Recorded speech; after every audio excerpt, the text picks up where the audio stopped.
Come to the southern colonies because we're better than all the regions. We have Georgia, Jamestown. We used to have Roanoke, but rest in peace.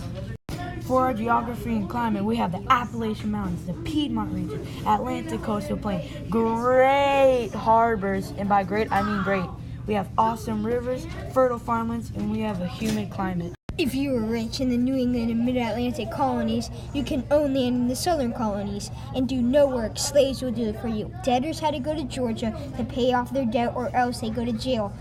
So maybe they will work on your farms and fields today.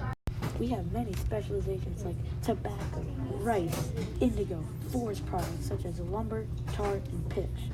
Tobacco was a cash crop.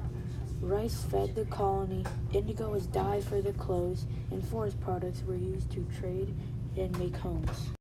The southern colonies depended on the New England colonies for manufactured goods, including metal tools and equipment, because they needed metal tools. They also depended on the Mid-Atlantic colonies for grains and other agricultural products, because they are not plentiful in the southern colonies. We have many social life, but we chose the Church of England because we believe in God. Amen. At the church, they spread and talk about religion, and if you didn't go, you would be put in the stockade in the middle. Stockade sucks, by the way.